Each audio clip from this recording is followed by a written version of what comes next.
Bom dia a todos. Eu gostaria, inicialmente, de registrar meu agradecimento ao Dr. Arthur César de Souza, que gentilmente nos convidou para presidir hoje esta mesa, especialmente ao lado do professor Dr. Juarez de Tavares Freitas, e também a Emages. Eu estava ontem em Porto Alegre trabalhando, mas para mim também é uma honraria muito grande estar presente. Eu vejo outras autoridades aqui, mas deixo de nominá-las em razão de já ter sido feito ontem.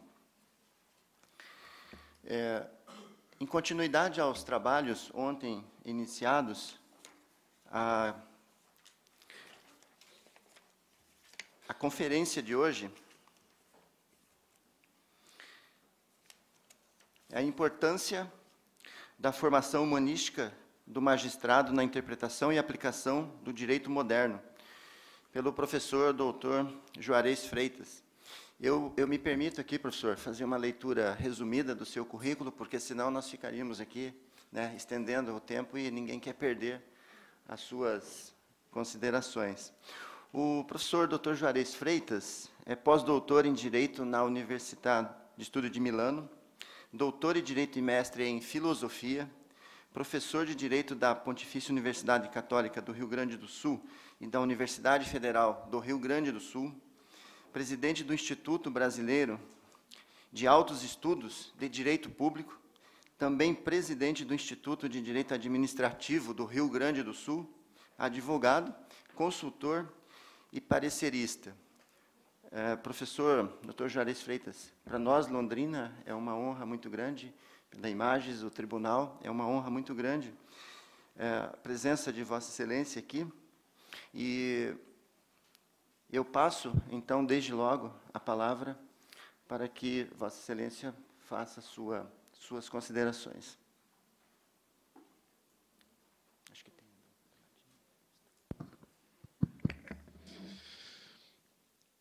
Dr. Gilson Luiz Inácio, a quem agradeço pela amável, gentil, cordial menção de apresentação.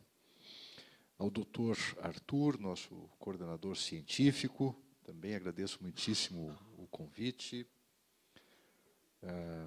Aos eminentíssimos juízes federais presentes. Também faço menção à nossa desembargadora, que aqui representa o Tribunal de Justiça do Estado do Paraná, a vereadora Lenice, senhoras e senhores. De fato, é uma honra participar desse curso de formação humanística da escola da magistratura do nosso tribunal. E eu gostaria de propor aos senhores alguns temas, eu diria assim, de fronteira, temas de pesquisa mais avançada, e que talvez possam surpreender a alguns. Essa é a ideia, inclusive, né? Mas o objetivo central é o de estimular a pesquisa e, portanto, eu vou fazer referências a alguns temas e autores que me parecem importantes. Eu diria mais do que importantes, que me parecem decisivos hoje. Assim, eu quero falar sobre o tema da discricionariedade, da liberdade do juiz. Depois, vou falar sobre um tema importantíssimo, que é o dos vieses, dos desvios cognitivos que o juiz experimenta necessariamente como ser humano que é. E não só o juiz, todos nós, ao tomarmos decisões, inclusive o administrador público. Quero estudar cada um dos vieses, especialmente os seguintes vieses: o viés da aversão à perda, o viés do status quo, o viés do enquadramento, o viés do otimismo excessivo e o viés da preferência pelo presente. Esse é o meu objetivo. Não é pouca coisa. Tá? E eu selecionei estes vieses, esses biases, esses desvios cognitivos, ou estes atalhos heurísticos, porque eu penso que está na hora de fazermos uma hermenêutica jurídica que se aproprie das enormes contribuições recentes da ciência cognitiva e da economia comportamental. Inclusive, contribuições que vêm de autores da neurociência, por exemplo. Já que é um curso de formação humanística, eu posso e devo expandir um pouco os horizontes e lhes falar sobre algumas pesquisas sobre como funciona o nosso cérebro. Mas, mais do que isto, eu penso que é chegada a hora de fazermos uma espécie de nova teoria da decisão. Estou mergulhado nisso. Como nós tomamos decisões? E, nesse aspecto, há estudos hoje que não podem ser desconhecidos por nenhum de nós. Por exemplo, os estudos premiadíssimos, ganhou o Prêmio Nobel por conta desses estudos, de Daniel Kahneman. Daniel Kahneman. Esses vieses que eu irei referir, todos são tratados também por Daniel Kahneman e por Tversky. Os dois ganharam o Prêmio Nobel por conta disso, de economia. Se nós formos hoje, por exemplo, a Harvard, Faculdade de Direito de Harvard, vamos encontrar no direito, né? Vamos encontrar um professor de direito administrativo que trabalha com esse tema e que talvez seja o maior nome hoje de direito administrativo da regulação, que é o tema que me interessa profundamente, vou falar disso no final da minha palestra, que é Cass Sunstein. Cass Sunstein tem um livro que saiu aqui no Brasil com Richard Thaler, que é Nudge. O Nudge nada mais é do que uma aplicação ao direito dessas categorias pesquisadas e comprovadas cientificamente por Daniel Kahneman. Nós, no direito, estudamos, e é muito bom que o façamos, alguns autores, como, por exemplo, Hans-Georg Gadamer, que tem uma obra clássica de 1960, Verdade e Método. E o Gadamer teve algumas intuições importantíssimas que foram confirmadas pela ciência. Outras não. Outras não. Uma das intuições confirmadas pela ciência é de que todos nós, compreendemos a partir das nossas pré-compreensões. Uma intuição de Gadamer. Esta foi confirmada. Todos nós temos predisposições automáticas para julgar.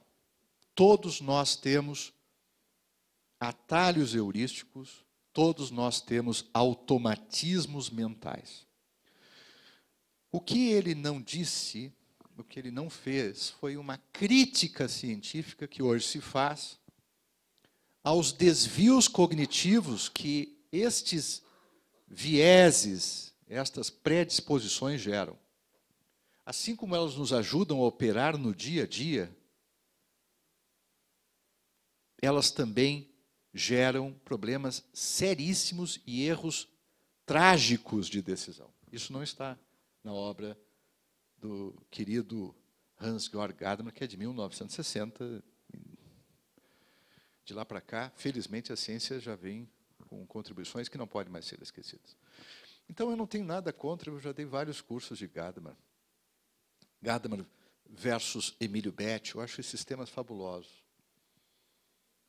Os 4 canos de Betti, aí mostrar que o Gadamer estava mais certo do que o Betti, mas o Betti também tinha suas razões. Eu gosto de fazer isso, de tentar contrapor autores e tentar uma solução amigável para os autores. Ultimamente eu trabalhei com Amartya Sen versus John Rawls. Vou falar, se houver tempo, um pouquinho disso. Eu gosto dessas coisas. E considero fundamentais na academia. Mas eu não farei mais nenhuma abordagem de hermenêutica jurídica desconsiderando os progressos recentes, os achados recentes da ciência. Entretanto, devo salientar de início, tudo isso é preâmbulo, tá, gente? Lá por volta de meio-dia, mais ou menos, eu entro no assunto. Eu não gostaria de, se me puder, por favor, de dizer a vocês que nós já temos uma compreensão da ciência, científica da mente. Isso não é verdade. Uma das obras de uns grandes pesquisadores de como funciona o cérebro, que é o Antônio Damasio, né? Um autor que vocês provavelmente já conhecem, a obra O Erro de Descartes, Em Busca de Spinoza. E ele tem um livro notável chamado Os Mistérios da Mente, onde ele mapeia todos os temas para os quais ainda não há uma resposta minimamente suficiente. Então, estamos longe de decifrar inteiramente como funcionamos. Mas quando eu vejo, por exemplo, e para encerrar essa introdução, uma obra como a de Richard Posner, que é intitulada How Judges Think, Como Juízes Pensam. É uma obra importante, porque normalmente quando se pensa em Richard Posner, pensa na teoria econômica, mas ele próprio reconhece que esta é uma das 9 teorias necessárias para entender como funciona o juiz. Nenhuma delas sozinha, nem a teoria econômica, nem a teoria psicológica, dá conta disso. Ele já reconhece, entretanto, neste livro, que a abordagem psicológica provavelmente seja mais importante, justamente por conta disso. Ele já está começando a se dar conta disso.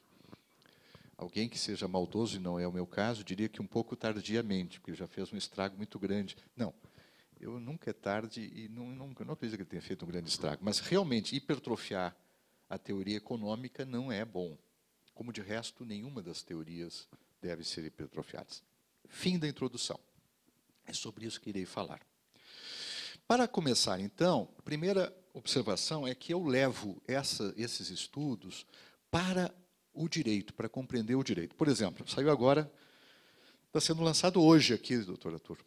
Não é? Hoje. Chegou, está quentinho ainda do forno. O Direito Fundamental à Boa Administração Pública, terceira edição pela nossa editora Malheiros. Neste livro, eu reescrevo o livro, por exemplo, tratando da discricionariedade administrativa, e aqui eu falarei sobre a judicial, e a imparcialidade, já trabalhando com vieses. Aliás, uma outra inovação desse livro, que fica para uma outra ocasião tratar, é o tema das políticas públicas. Eu tenho a impressão que nós precisamos urgentemente revisar o conceito de políticas públicas no Brasil. O conceito difundido, largamente difundido, é que começa assim: políticas públicas são programas de governo. Né? Está tudo errado.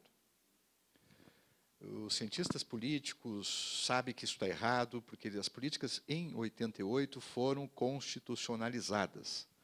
Portanto, não são programas de governo livres, formuláveis pelo governo. Os programas de governo têm de estar vinculados a políticas constitucionalizadas. Isso é um tema importantíssimo quando se fala de controle jurisdicional de políticas públicas. Há muita incompreensão sobre o papel do judiciário, a meu juízo, a respeito, porque há um conceito equivocado de políticas públicas difundido que, como eu disse, começa assim: programas de governo. Não é mais assim, ou não pode ser assim desde 1978. Então, nesse capítulo, também proponho um novo conceito de políticas públicas. Mas é só para mostrar que eu faço constantemente a conexão entre esses estudos e os estudos, vamos chamar assim, aspas, dogmáticos, que me parecem fundamentais. E aqui eu começo com uma citação no livro de um autor que talvez vá chocá-los um pouquinho. É um cientista importante, o Libet, que tem um estudo notável em que ele prova cientificamente, e as provas hoje são com ressonância magnética, algo que vai, repito, provavelmente chocá-los. Todos nós tomamos decisões e nos damos conta das decisões que nós já tomamos milésimos de segundos depois.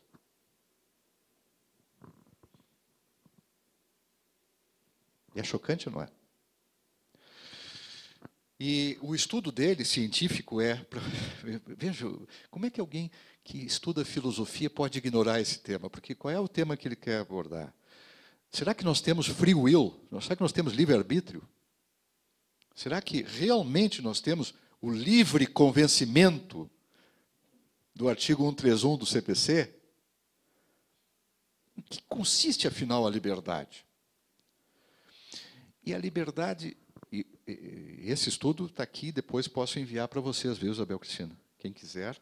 Só que a Isabel tem que anotar e me cobrar, porque senão está anotado, eu mando. E, além disso, está no meu livro. Vejam, o administrador público, então, nem se fala, né? Tá certo? Ele toma a decisão e ele só toma consciência da decisão que ele já tomou milésimos de segundos depois. Eu li um livro agora incrível chamado Flash Boys, Michael Lewis, mostrando a disputa no mercado da Bolsa de Valores por milésimos de segundos. Não é? Mas isso é um jogo que envolve robôs. As pessoas não sabem como é que funciona uma Bolsa de Valores hoje. Vale a pena ler esse livro. Bem, mas aqui nós estamos dizendo uma coisa mais profunda do que isso. Vocês sabiam, conhecem esse estudo? Não é impressionante? Bom, em que consiste, então, a nossa liberdade, ao fim das contas? A nossa liberdade é a proposta do Libet, que me parece bem razoável, consiste em exercer o poder de veto sobre a decisão. Eu tomo a decisão e olho para ela. Não, será que isso vale a pena mesmo? E, eventualmente, eu tenho forças para vetar a decisão que, não raro, brotou do meu impulso automático. Todos nós funcionamos por automatismos, nós dirigimos automaticamente. Algumas pessoas namoram automaticamente, já não é tão aconselhável. Todos nós fazemos as coisas automaticamente.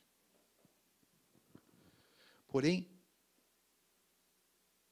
a liberdade consiste em tomar consciência desse processo, sabermos que regiões do cérebro estão tomando a decisão, sem passagem ainda pela região nobre que toma consciência da decisão. Em linguagem um pouco mais científica, sabemos que muitas vezes as regiões vêm lá das zonas primitivas do cérebro, da amígdala, por exemplo, e ainda não passou pelo córtex pré-frontal. Portanto, quando as pessoas dizem precisamos cumprir metas industriais de decisão, me preocupa um pouco, aliás, um pouco não muito.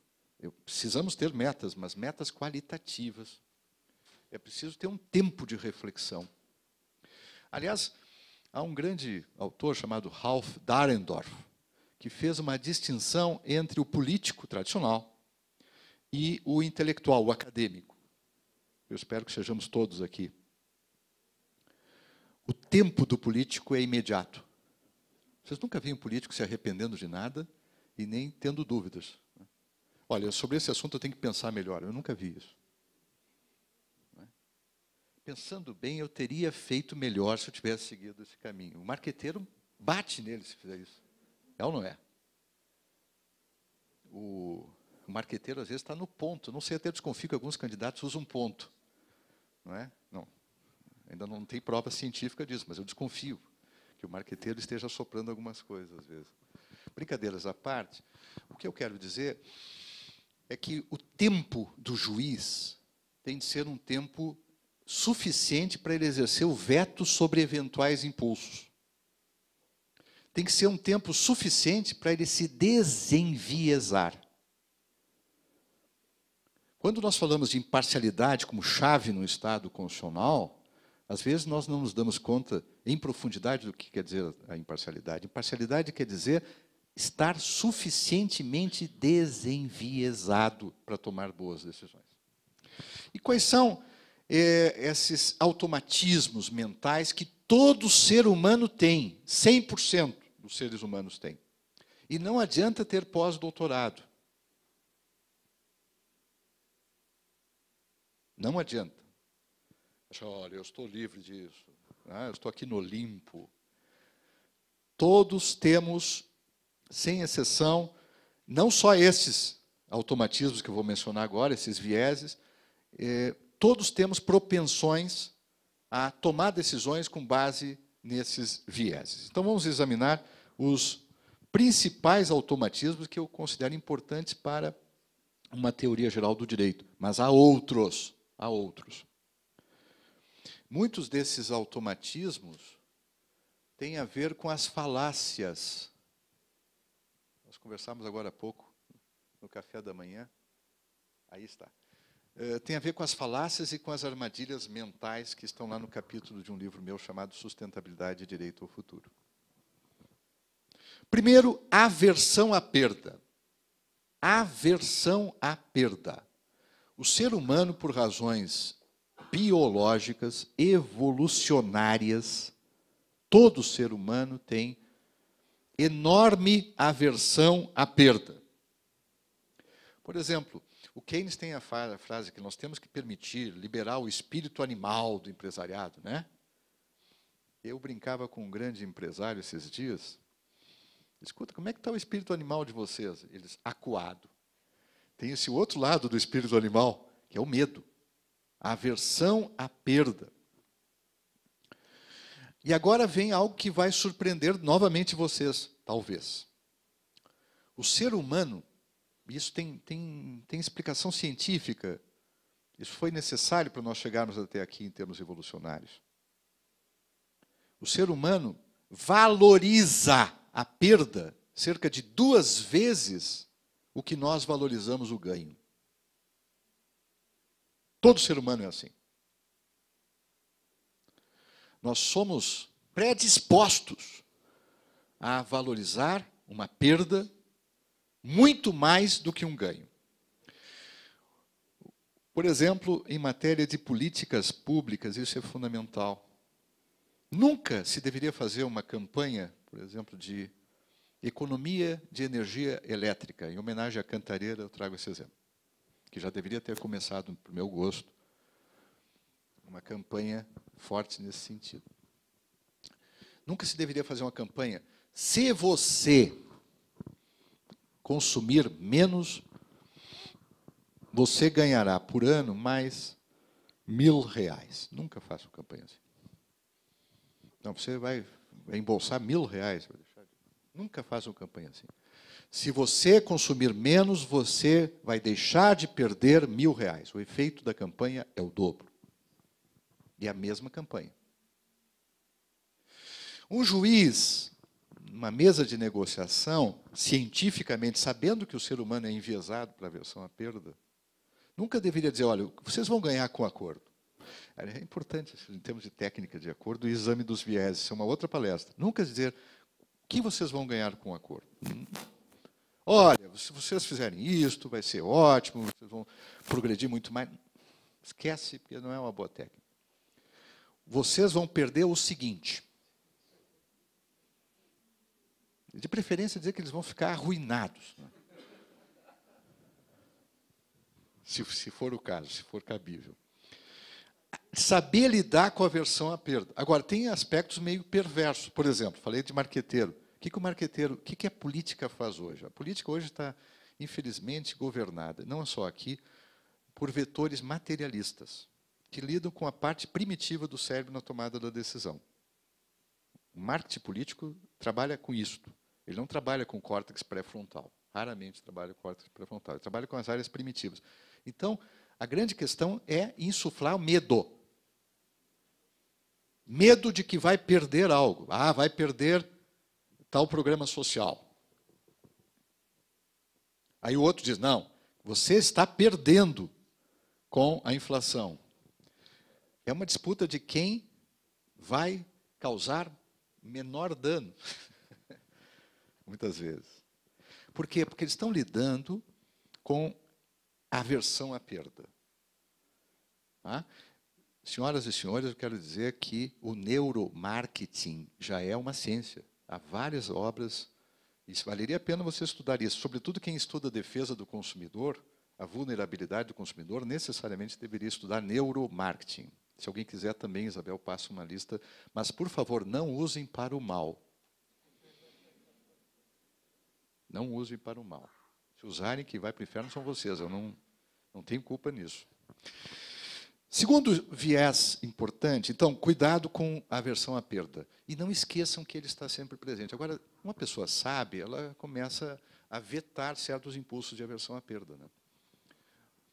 Michel Montaigne, por exemplo, era um sábio. Então, ele tem uma frase que eu até cito nesse livro aqui. Grande é tudo que é suficiente. Olha que beleza de frase. De alguém que sabia lidar com a aversão à perda. Segundo,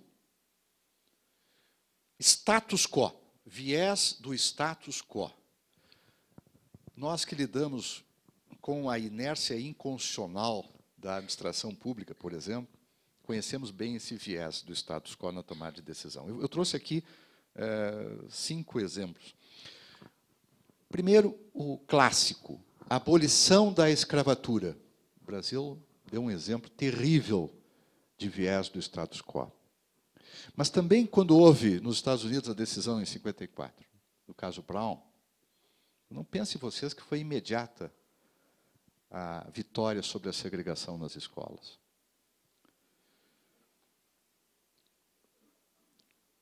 E segundo exemplo, logística. Olha como está sendo difícil mudar uma coisa que deveria ser óbvia, do ponto de vista da racionalidade sistêmica. Nós continuamos com o modelo excessivamente concentrado no modal rodoviário. Totalmente insano do ponto de vista lógico. Viés do status quo e lobbies associados ao status quo, claro. Viés da iniquidade tributária. Olha como é difícil nós superarmos uma coisa que deveria também ser gritante. Uma criatura que recebe Bolsa Família paga mais de 50% de tributo indireto, e não sabe disso. Reina a mais profunda opacidade. O status quo, né, persiste. O viés do patrimonialismo. No Brasil, o Raimundo Faulo, se vocês lerem hoje, é um negócio assustadoramente presente. O viés do patrimonialismo, né? A tal de governabilidade, muitas vezes, nada mais é do que uma rude manifestação do patrimonialismo no exercício do poder. O viés do status quo, olha a dificuldade que nós temos cultural de superar o racismo. Eu vi coisas inacreditáveis, né, recentemente. As pessoas dizem, não, mas chamar alguém de macaco não é exatamente um insulto. Como que não? Eu, que sou darwiniano, não me ofendo, porque eu sou branco. Citado num contexto brasileiro, claro que tem uma carga pejorativa. E foi feito para irritar mesmo, para incomodar. Esse era o propósito, um propósito de assédio moral. Mas vejam a dificuldade que nós temos, né? Não é? De lidar com isso. Às vezes, o status quo racista aflora mais abruptamente em algum candidato nanico. Mas eu quero dizer que o candidato nanico, que eu estou pensando aqui, não vou referir o nome, mas teve cerca de 500 mil votos. Interessante, para pensar. Dificuldade que nós temos de adotar epistemologias ecológicas. Por exemplo, quando eu digo o antropocentrismo excessivo tem de ser superado. O status quo, entretanto, não, nós temos que ficar, para nós, o centro do universo é o homem. Protágoras. O homem é a medida de todas as coisas. Não é. E nem é isso que está na Constituição brasileira. 225 fala em proibição de crueldade contra não-humanos. Portanto, só a dignidade humana não dá conta de explicar o 225. Há um autor que vale a pena ler, um antropólogo, chamado Tim Ingold, que está fazendo uma revisão epistemológica muito interessante. Tim Ingold, tentando superar essa coisa que é bem moderna ainda, do sujeito do sujeito-objeto, e tentando se relacionar com sujeito e coisa, coisa como vida. E aí, quero dizer para vocês que em Cambridge houve um manifesto de grandes cientistas pelo reconhecimento da inteligência dos animais. E para chocar ainda mais vocês, neste ano, surgiram nas melhores revistas científicas artigos mostrando, evidenciando que as plantas se comunicam. Se quiser, Isabel, eu envio. Isso faz com que o status quo, que sempre olhou para uma árvore como eu estou aqui, sou um sujeito independente daquela árvore, a árvore não tem vida. Tem que revisar um pouco o seu ponto de vista. Elas, inclusive, mandam mensagens umas para as outras quando vem um invasor. É interessante? Viva a ciência! Então, nós temos que ter uma nova epistemologia que não separe mais rigidamente o homem da natureza. Nós somos natureza. Bem verdade que nós temos talvez mais responsabilidade, porque nós temos mais consciência. Talvez tenhamos que ser mais responsáveis pela nossa tomada de julgamento. Há um outro livro que eu recomendo a vocês, esse é de 2014, The Natural History of Thinking, Human Thinking, a história natural do pensamento humano. Esse é um livro realmente notável.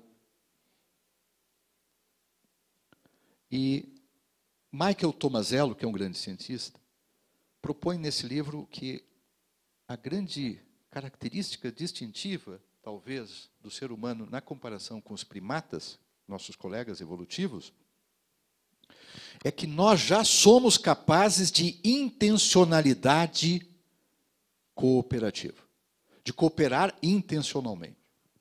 É só isto que nos diferencia. Olha que beleza.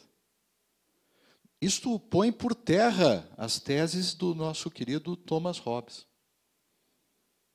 A ideia de homo homini lupus.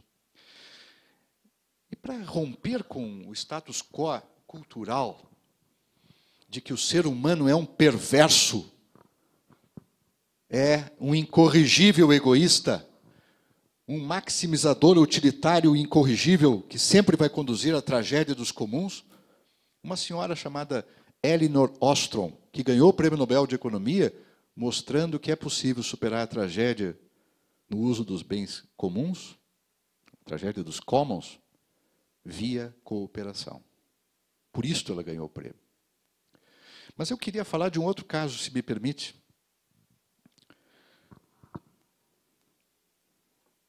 Bem rapidamente. Há um biólogo e monge budista. Senhores, eu não faço apologia de nenhuma postura filosófica, mas eu confesso que eu admiro alguns monges budistas. E admiro pessoas de todas as correntes. Mas esse aqui me interessou não por ser monge budista, nem por ser biólogo. O nome dele é Mathieu Ricard. Mathieu Ricard. E vocês encontram naquele TED palestra dele. Tá? Ele é famosíssimo. Sabe por que ele se tornou famoso? Porque ele submeteu a exames de ressonância magnética na Universidade de Wisconsin.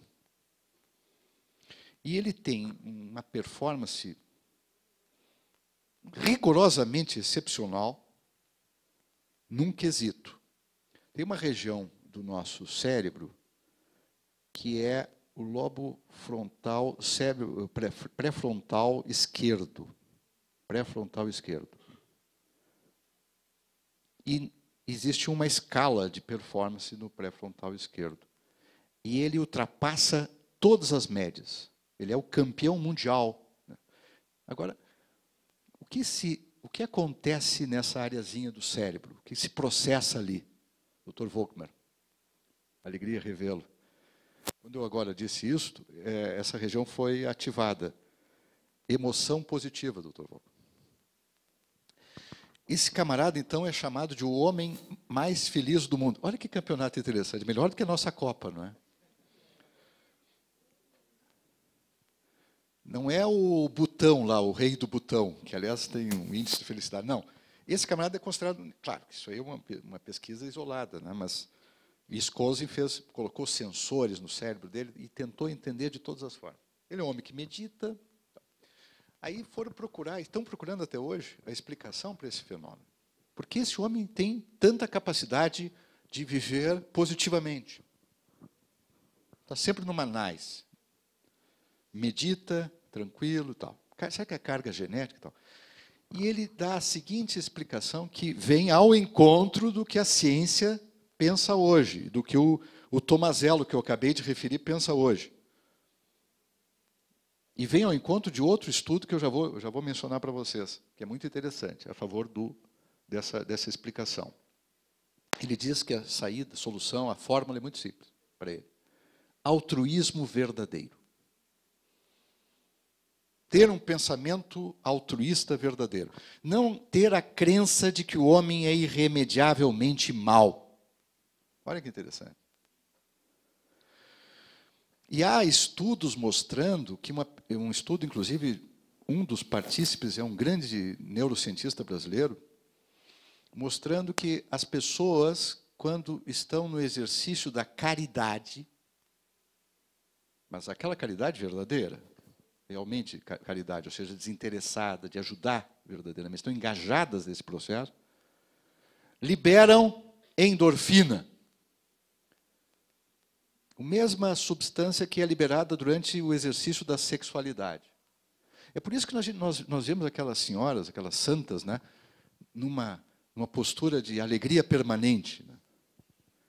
É prazer mesmo, só que um prazer sublimado. Por que eu estou dizendo isso? O status quo nosso é outro. Culturalmente, nós somos treinados, adestrados para ver o outro como um inimigo a quem nós precisamos vencer em todas as etapas da vida. É ou não é verdade? Na academia, por exemplo, eu preciso publicar mais, melhor, ser reconhecido internacionalmente, ser citado mundialmente. Não é? Enfim, o camarada está sempre desesperado por isso. Eu vejo pessoas trepidando. Quando elas estão fazendo isso, provavelmente essa região do cérebro está numa sombra profunda. E isso afeta a qualidade também intelectual dos seus trabalhos. Interessante, não é? Bom, esse exemplo de mudança de status quo, gostaram ou não? Bom, espero que eu tenha provocado aquilo que eu queria, que é um pouco de estranhamento. Terceiro viés, o viés do enquadramento. Todas as questões que nos chegam, nós temos que desconfiar do modo pelo qual elas estão enquadradas. Por exemplo, um exemplo que o Kahneman gosta de dar, enfim, o Kassanstein também. Nós fomos a um médico hoje, nós estamos ali no processo de tomada de decisão. E o médico diz, olha, nós vamos te operar e nessa cirurgia, 95% dos casos a pessoa sai perfeita, vai correr tudo muito bem. Parece até instituto de pesquisa que tem, e 95% das vezes acerta, né? Só que, casualmente, a urna quase sempre está com 5%, mas isso é um outro problema. Não, exagero meu, mas com muita frequência, não diria quase sempre, mas com muita frequência. Bom, e aí ele foi esse médico e ele fez este enquadramento. Agora ele vai ao mesmo médico, só que o médico estava naquele dia que não devia ter saído de casa, está de mau humor, não quer trabalhar. Ou tem algum tipo de parte primitiva do cérebro que se compraz no sadismo e diz, olha, tens que fazer essa cirurgia, mas eu devo te alertar, 5% morrem nessa cirurgia. Já perceberam a diferença? Senhores, nós somos o tempo inteiro tratados com enquadramentos que dizem a mesma coisa com linguagens distintas. O juiz sabe disso. O processo são 2 enquadramentos, pelo menos. E a questão é fazer um exercício de variação de enquadramentos. Esse é um exercício constante. e ver se nós não estamos sendo vítimas deste viés. Eu teria aqui alguns exemplos para dar, mas por hora é suficiente. Quarto, otimismo excessivo. Esse é um viés terrível, talvez para quem atue no mercado de capitais, no mercado financeiro, seja o pior de todos, mas para tomar decisões na vida é algo pavoroso. Se vocês olharem as grandes bolhas econômicas, a começar pela bolha das tulipas, na Holanda, até a mais recente, que estourou em 2008, 2009, o que aconteceu foi que foi industrialmente manipulado o otimismo excessivo das pessoas. Todo mundo acreditando que o mercado iria subir indefinidamente. O caso mais óbvio de irracionalismo nessa matéria é o caso das tulipas. Se vocês não estudaram, por favor, estudem o caso das tulipas. É inacreditável, quase. Só que nós temos casos das tulipas hoje, no mundo todo. Eu não vou dar exemplo para não assustar vocês. Eu defendo o que alguns autores chamam de otimismo racional. Quer dizer, o otimismo racional quer dizer uma coisa, eu até prefiro dizer esperança. Não é uma postura... Mas, enfim, se quiser usar a palavra otimismo, usa. Mas que seja um otimismo moderado, racional, ponderado. Porque a falta de otimismo gera falta de prevenção e precaução. Dois princípios que eu considero fundamentais não só para o direito ambiental. O princípio da prevenção e precaução, por exemplo, o direito administrativo é fundamental. Vigilância sanitária. Olha o caso do ebola. Um caso típico de otimismo excessivo. Não, nós vamos cuidar dos nossos aeroportos. Agora, inclusive, estamos vendo febre no aeroporto. Cascavel, estão vendo febre? Ah, já apareceu aqui, né? Infelizmente, no Paraná. Cascavel é perto daqui? Não. Mas é perto ou não? 200 e poucos quilômetros. Já estou começando a ficar preocupado.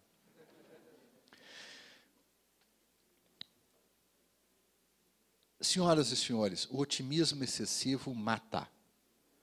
Nós temos hoje no Brasil 5 milhões de pessoas vivendo em áreas de risco. É um número impressionante, né?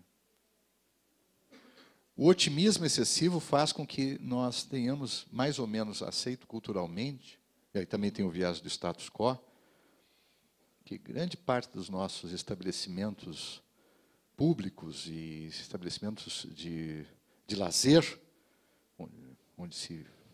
E o caso Kiss foi só um exemplo, continuem funcionando de maneira irregular. É ou não é? Esses tempos eu fui dar uma palestra e pouco antes de entrar eu perguntei se tinha uma Beats. E me disseram, não tem, mas não fale isso, por favor, para não gerar pânico. Eu não vou perguntar aqui. Então, o problema é que o otimismo excessivo, eu não quero dar nenhum exemplo brasileiro, mas às vezes, vamos imaginar assim, um exemplo estrangeiro, alguém que diga, vai haver muito petróleo. Claro que isso não aconteceu no Brasil, mas isso é um perigo.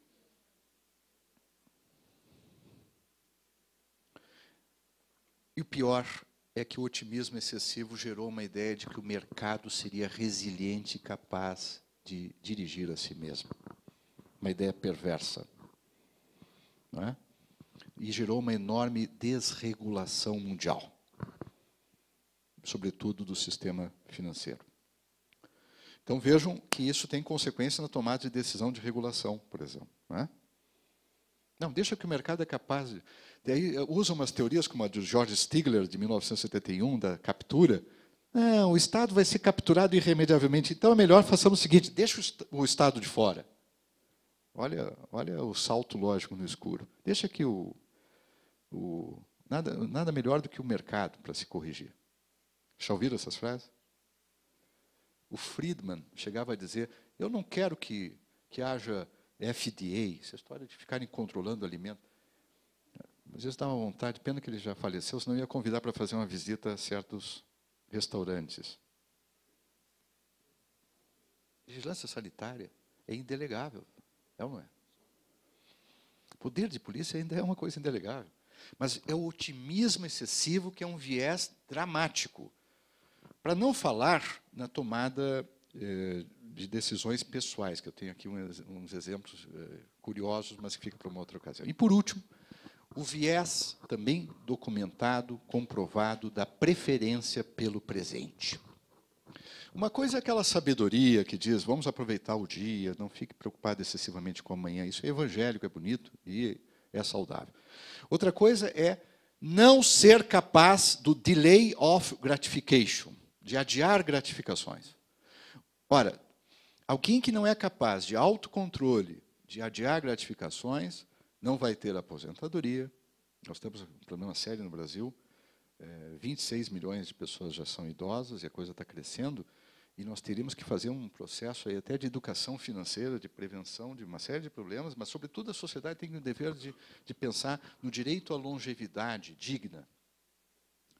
Agora, a preferência pelo presente é um pouco fruto daquela... levar a... Como é que é o... Eu não quero fazer propaganda de nada, mas deixa a vida me levar, não é assim? É um pouco isso. Isso é um perigo, gente. Isso é um perigo.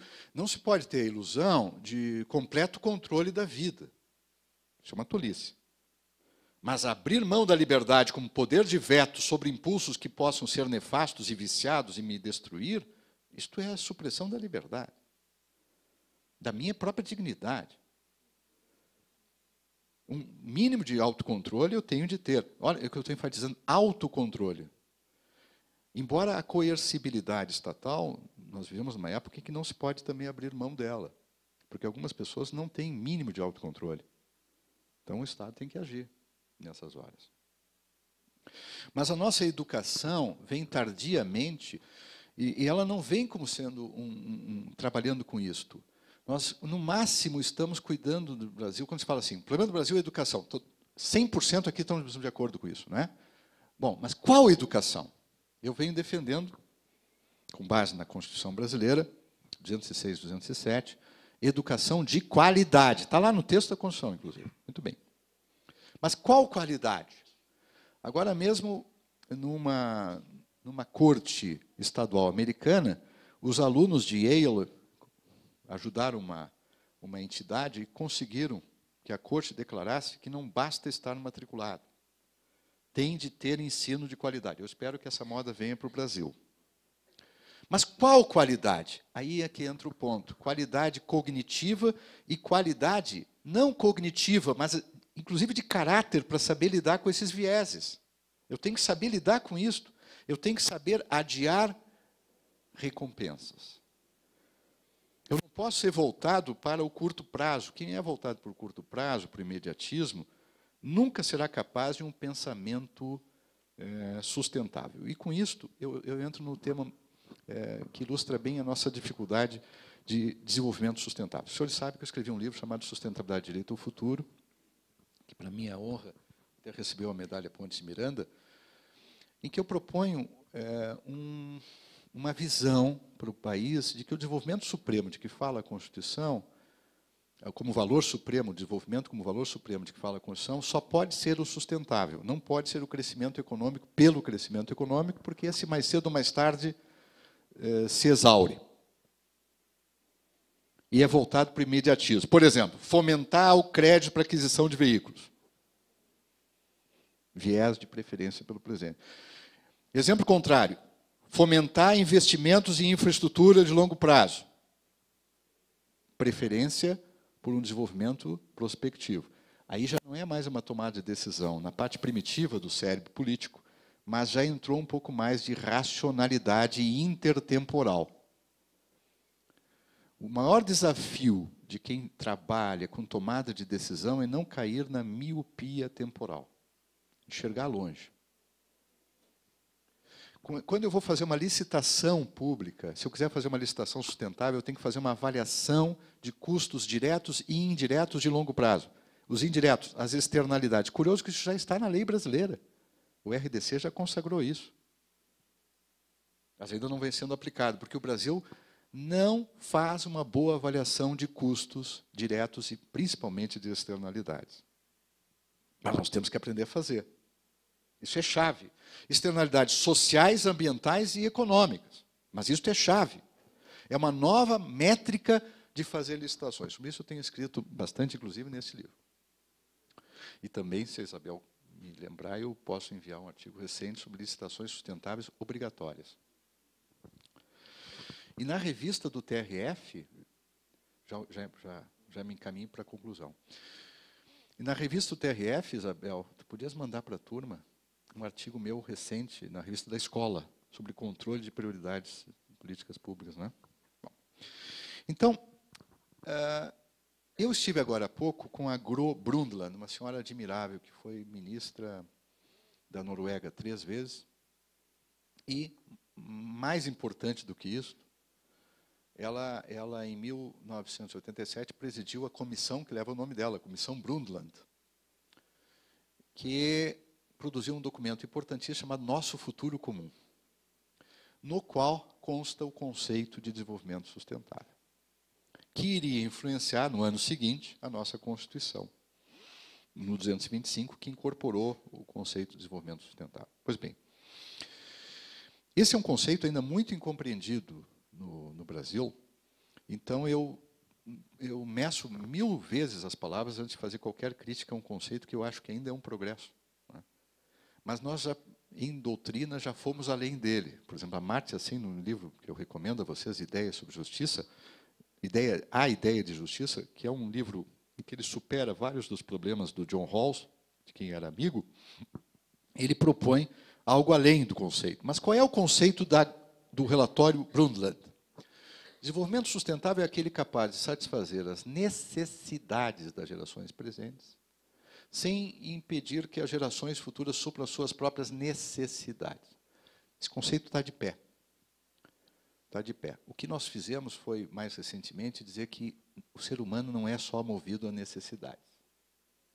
Há um grande cientista político, que eu recomendo a vocês, que é Ronald Inglehart. Ronald Inglehart tem uma obra clássica, The Silent Revolution, em que ele mostra que nós somos movidos a valores materialistas, mas também já temos, felizmente, valores pós-materialistas, que são relacionados à liberdade de expressão e à qualidade de vida. Hoje, por exemplo, a OCDE tem 11 indicadores de desenvolvimento. A renda é só um. A renda é só um. Satisfação pessoal, por exemplo, é o mais valorizado na Alemanha, mais do que renda. Curioso, no Japão é segurança. Não me pergunte o lugar que o Brasil está no ranking, porque eu não gostaria de dizer. Nós precisamos melhorar muito, nós podemos ser líderes mundiais em sustentabilidade e em qualidade de vida. Eu não abro mão disso. Não abro mão disso. Se o direito nosso, se o nosso trabalho jurídico não servir para isso, nós temos que reformular o nosso trabalho jurídico. A minha interpretação da Constituição é para produzir qualidade de vida. Pois bem, então o que nós fizemos? Nós reformulamos o conceito. Eu mesmo reformulei o conceito, a Amartya Sen, um outro ganhador do Prêmio Nobel também reformulou, que é o Solow. Cada um de uma forma, mas a ideia é, não vamos trabalhar mais só com necessidades, vamos trabalhar com bem-estar, well-being. O bem-estar é multidimensional, ele é material e é imaterial. Já tem lugar para esses valores pós-materialistas. Ele é social, é econômico e é ambiental. Quando as pessoas não se dão conta das necessidades de cuidados com longo prazo, eu recomendo um texto ótimo que saiu esse ano, Better Growth, Better Climate, uma comissão global da qual faz parte o Nicholas Stern, que é um grande cientista britânico. Melhor crescimento, no fundo, melhor desenvolvimento, melhor clima. Eu diria, melhor desenvolvimento, melhor saúde física e mental. Agora, esse desenvolvimento também se faz com equidade. Há um livro notável, The Spirit Level, que mostra que os países que têm maior iniquidade são países mais doentes física e mentalmente. Isso é grave. Eles apanharam em dólar a mesma renda em países distintos. Países que têm grandes assimetrias de renda e países mais homogêneos, como os países nórdicos, por exemplo. Bingo, adivinha qual foi a descoberta? Mesma capacidade aquisitiva em dólar nos países em que há mais equidade social vive-se muito melhor. Para encerrar, então, eu diria, o pensamento voltado para a sustentabilidade é um pensamento voltado para o futuro. Agora ficou mais fácil falar disso, porque, felizmente, vocês todos aqui presentes sabem que têm a aspiração legítima de viver 100 anos. Então, o longo prazo já não é tão quimérico e abstrato assim. Mas o Brasil ainda está chumbado ao curto prazo. Nós ainda estamos com a tentação do pré-sal, e aqui eu encerro falando da Noruega de novo. A Noruega soube lidar com o petróleo sem cair na maldição. Criou um fundo soberano blindado. Só retira os juros. Por influência da Noruega, o Brasil, pelo menos, já direcionou para a educação. Já foi um progresso, mas que seja para a educação de qualidade. Para encerrar, então, 3 conclusões. Primeira, é fundamental que esses estudos nos ajudem a tomar melhores decisões, que sejam aquelas conducentes ao bem-estar multidimensional. Segundo, não se deve ter uma visão pessimista do ser humano, mas também não se pode ter ilusão. O ser humano é muito propenso a auto-engano e automatismos. E se ele não exercer a liberdade de veto em relação aos impulsos, provavelmente ele vai cometer erros que vão destruí-lo ou até destruir a própria humanidade, como é o caso não mais do risco nuclear, mas do risco climático grave.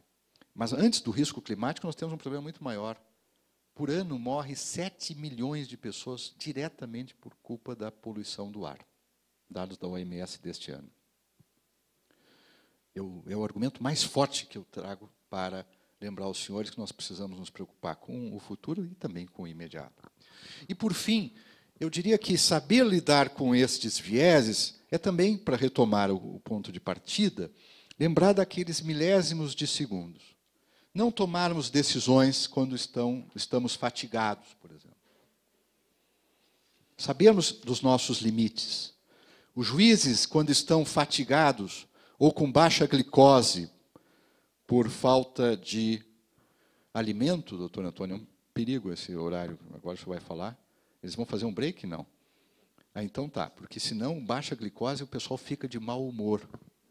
Por exemplo, nunca se deve despachar com o juiz, doutor Antônio, perto do meio-dia. Há pesquisas de Israel com juízes experientes mostrando que eles se tornam muito mais severos à medida que vai baixando a glicose. Deixa que eles saiam, pede para falar depois do almoço. Se bem que eu não sei sobre o efeito, depende do que eles comeram também, né? Mas, enfim. Não se trata de entrar nas teorias do Jerome Frank e dos realistas americanos radicais. Mas nós somos, e é bom que os juízes sejam humanos. No que eles têm de melhor, os seres humanos. O que nós temos de melhor na formação humanística é a intencionalidade cooperativa. É fazer algo que vá além dos valores meramente materiais. É saber lidar consequencialmente com as nossas decisões. É juntar 2 personalidades que estão juntas ali, ó. Platão e Aristóteles, aqui nesse quadro eles estão juntos. Cada um com uma visão complementar do outro. E buscar não negar os vieses, não dizer que os vieses não existem, mas saber lidar com as nossas propensões. Muito obrigado.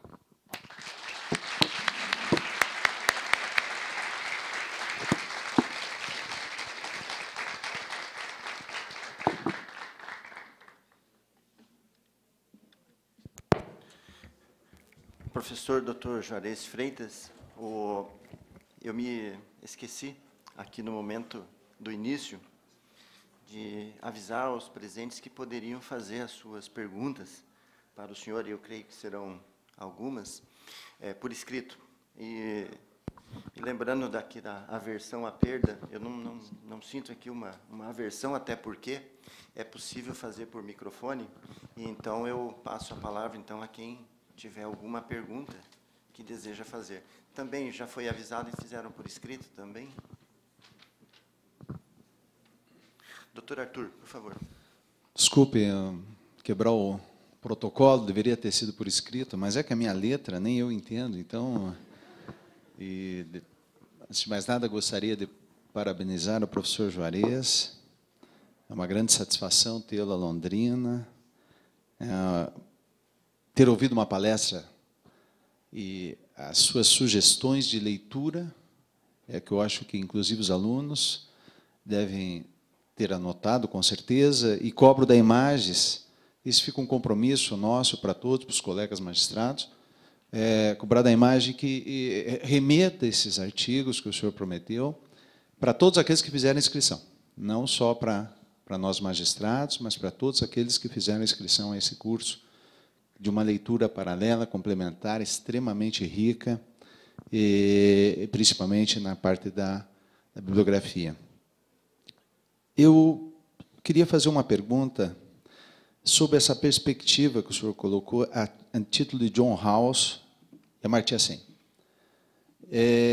Se poderíamos construir um viés consequencialista, que me parece que é essa a posição de Amartya Sen, porque nós sabemos que John Rawls ele procura estabelecer princípios de justiça para estruturar uma determinada sociedade, né, fazendo a inversão do utilitarismo, né, supremacia do bem sobre o justo, do justo sobre o bem.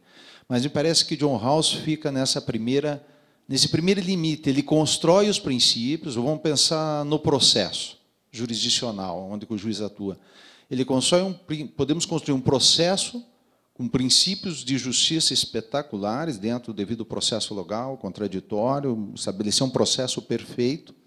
E poderíamos talvez a ideia de Amartya Sen, quando ele fala do Nyaya, essa preocupação do juiz, e talvez essa reflexão de não tomar uma decisão com base em apenas princípios abstratos, estruturais de um instituto que é o processo, mas dentro da reflexão, sair do processo. Essa é a nossa grande dificuldade, a minha como magistrado, é me deslocar do processo e ver as consequências, a reflexão posterior, talvez extraprocessual de toda a decisão. Talvez a minha pergunta é nesse sentido. Amartya Sen talvez seja aquela questão de trazer para o córtex frontal, enquanto John Rawls está ainda nas nossas amígdalas ou glândulas primitivas? Doutor Arthur, muitíssimo obrigado. Bem, a Ideia sobre Justiça é um livro, como eu disse, obrigatório, pelo menos eu acho que devia ser uma leitura, e é um livro de um grande economista, que ganhou o Prêmio Nobel de Economia, seus estudos sobre desenvolvimento, é indiano, conhece, digamos, a realidade da pobreza. Eu estive com ele, além de tudo, é uma pessoa extremamente afável, e um livro que é um modelo de como se deveria fazer a crítica, a meu juízo, no Brasil. No Brasil, nós precisaríamos ler esse livro por esse motivo também, porque ele é dedicado ao John Rawls e, a toda hora, ele salienta os méritos da obra de John Rawls. Ele critica e, ao mesmo tempo, a toda hora, assinala elegantemente os méritos, o talento do amigo John Rawls. Não, eu diria que os dois estão no córtex pré-frontal, mas eu diria que o John Rawls vive uma coisa, ele tentou fazer uma coisa que resistisse em termos teóricos, que resistisse à ideia de justiça contextualizada. E, para isso, ele recorreu, e também porque ele tinha, no fundo, uma visão negativa do ser humano, ele recorreu ao véu da ignorância. Mas por quê? Porque ele trabalhava com uma ideia utilitária do ser humano. Bom, com isso ele tem dois princípios que são muito interessantes. Eu mesmo os examino no livro A Interpretação Sistemática do Direito. São dois princípios muito interessantes. Por exemplo, admitir a desigualdade só se a desigualdade redundar no bem de todos. Se isso fosse levado a sério, nós não teríamos o que o Joseph Stiglitz denuncia no livro The Price of Inequality, uma rule of law que serve para 1% dos americanos, né? e não para a maioria. Isso é um Joseph Stiglitz que está dizendo, com a autoridade de quem também ganhou o Prêmio Nobel. A grande crítica, a grande diferença é de estilo, eu diria assim, de angulação. Eu até vou me permitir usar de enquadramento, além de vivências pessoais distintas, embora fossem muito amigos. O senhor tocou na palavra-chave. A grande crítica que faz o Amartya Sen a John Rawls é que ele é abstrato demais. E essa crítica eu também faço. Eu já vi os 2 princípios de John Rawls muito mal manuseados concretamente. Mas eu não posso criticar o John Rawls por isso. Mas quando o sujeito faz um esquema demasiado abstrato, como ele fez, e principalmente quando ele recorre a um truque metodológico, que é o véu da ignorância, que é uma ficção, ele sabia que era uma ficção, infelizmente...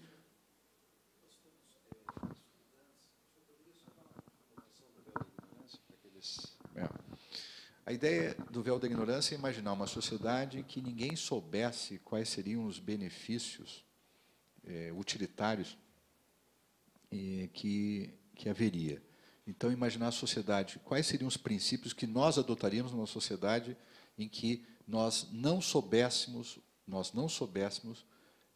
quais seriam os benefícios que poderiam advir de uma espécie de contrato social. Portanto, nós não somos capazes de antever os benefícios do contrato. E aí vamos tomar decisão com base nisso. Mas, de novo, essa é uma visão, primeiro, é um truque metodológico. Segundo, é uma visão rigorosamente ainda pessimista do ser humano. Curioso que é um liberal, digamos, clássico, mas é um grande autor. Quem não leu... Aliás, o título é A Theory of Justice. A tradução é uma teoria da justiça. Eu gosto muito do título como ele é no original. Uma teoria da justiça. Não, ele não quis fazer a teoria da justiça. O A em inglês é uma, nesse sentido de uma teoria da justiça. Então é uma obra indispensável. Mas essa crítica ao abstracionismo excessivo também talvez tenha a ver com a vivência, a trajetória do nosso amigo Amartya, e com o fato de ser indiano deve tê-lo ajudado.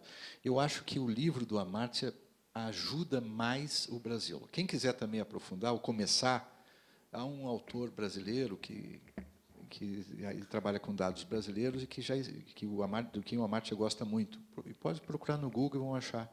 É Flávio Comim. Tá? Ele escreve na mesma linha, só que pensando coisas brasileiras.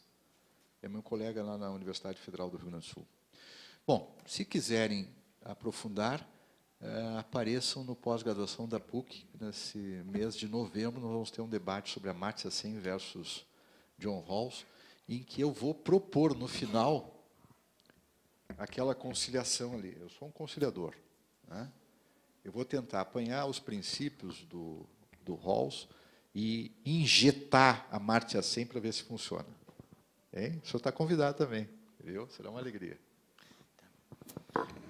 Professor Juarez, tem uma pergunta identificada aqui, é do juiz Marcel Citro, de Porto Alegre.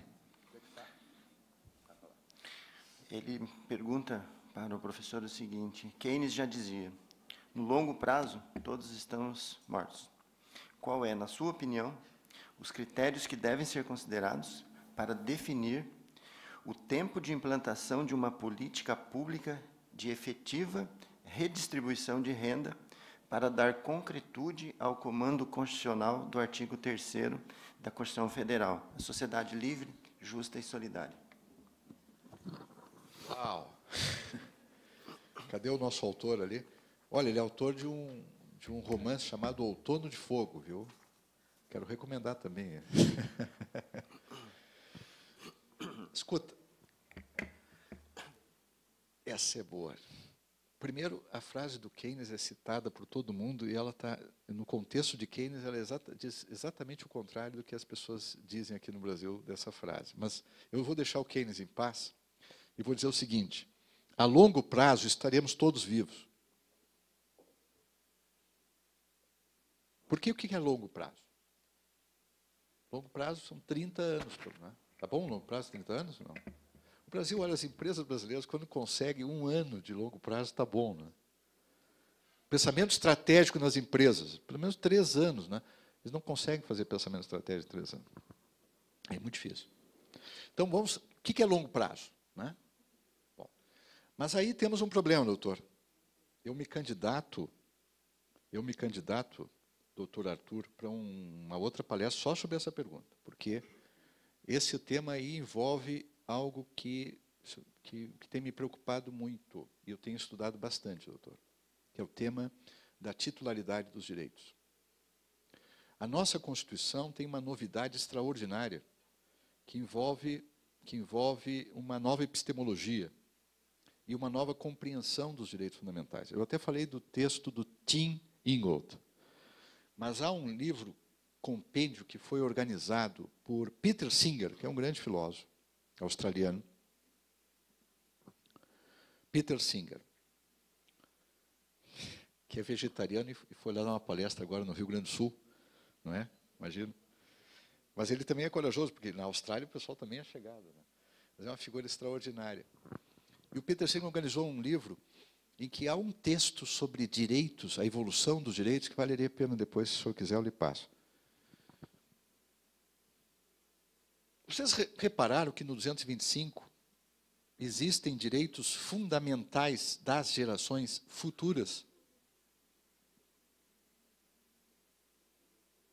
Saiu um artigo na revista Interesse Público, que eu dirijo, de um colega aqui do Paraná, Luiz Edson Fachin, tratando das titularidades e sustentabilidade. Ele já tenta tratar desse tema.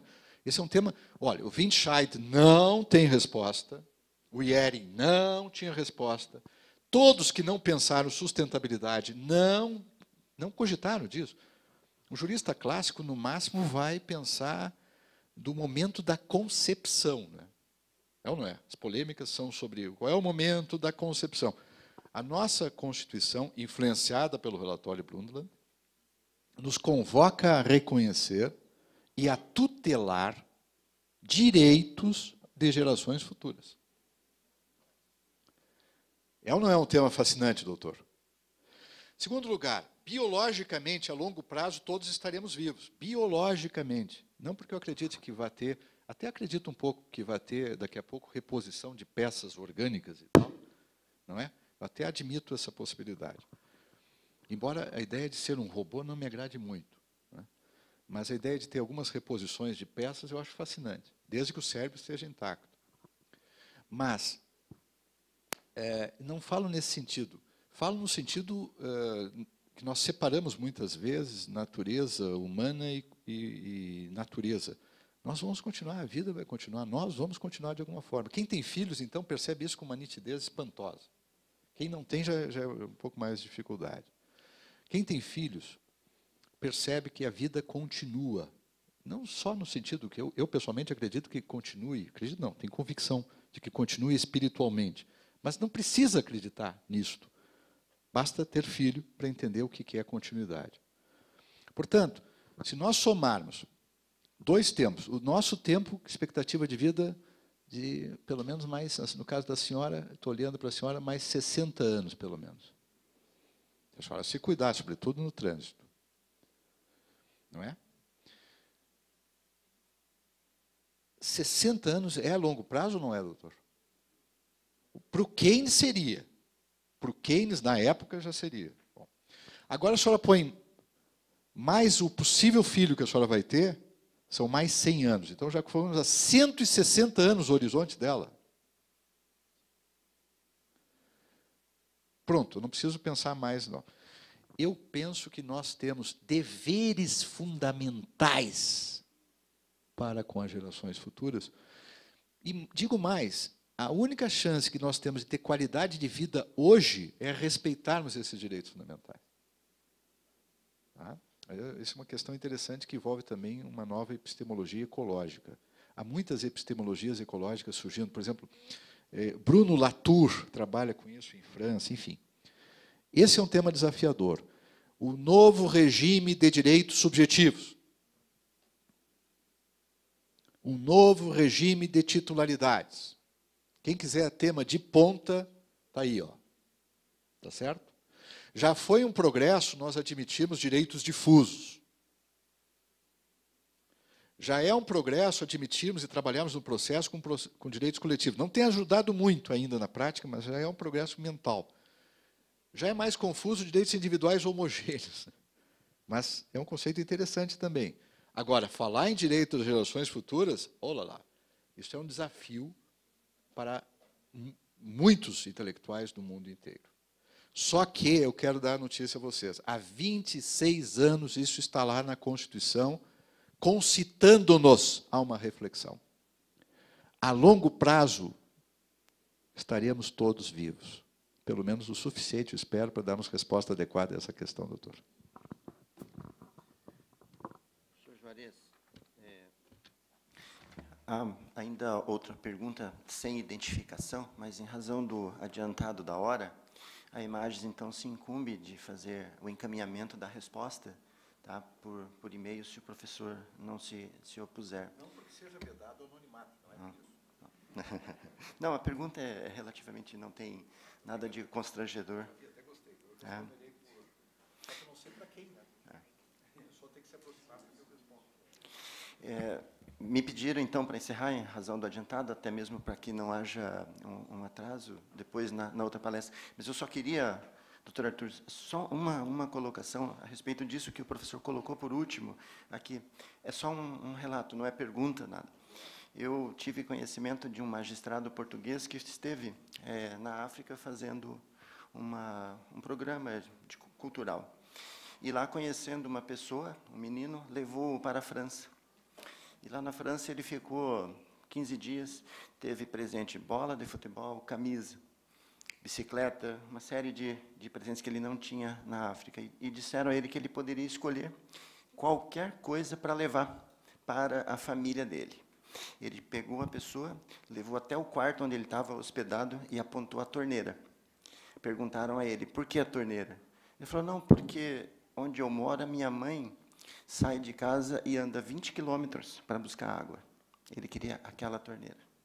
Então, diante dessa situação de sustentabilidade, esse direito fundamental, esses deveres fundamentais, não só aqui no Brasil, mas no mundo inteiro, eu creio que isso ocorra aqui no Brasil também. Artigo 34 do Estatuto da Juventude, vocês leram ou não? Direito à sustentabilidade. Aparece com esse nome.